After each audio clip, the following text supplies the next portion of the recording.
नमस्कार मित्रांनो, मी अनिल पाटील.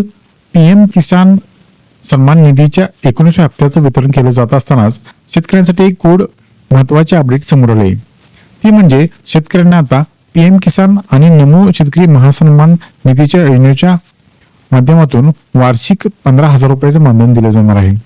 आणि याच्या संदर्भात एक महत्वाची घोषणा मुख्यमंत्र्यांच्या माध्यमातून करण्यात आली आहे. काय ही घोषणा पुढील व्हिडिओच्या माध्यमातून बघणार आहोत. सरसंस्थापक छत्रपती शिवरायांना मानाचा मुजरा करतो. भारतीय राज्यघटनेचे शिल्पकार भारतरत्न डॉक्टर बाबासाहेब आंबेडकर यांना मानवंदना अर्पित करतो.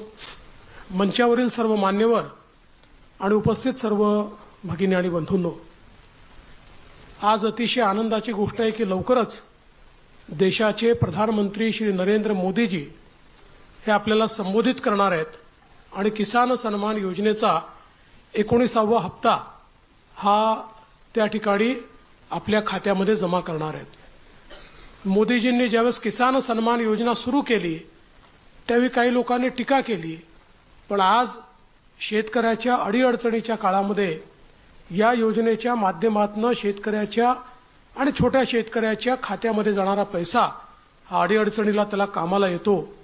आणि मला या गोष्टीचा आनंद आहे की महाराष्ट्रामध्ये आपण त्यालाच अनुसरून नमो किसान सन्मान योजना सुरू केली आणि मोदीजींच्या 6,000 रुपयाबरोबर महाराष्ट्राचं सरकार देखील 6,000 रुपये देतं आणि लवकरच आपण हे 3,000 रुपये त्यात अजून वाढ करणार आहोत.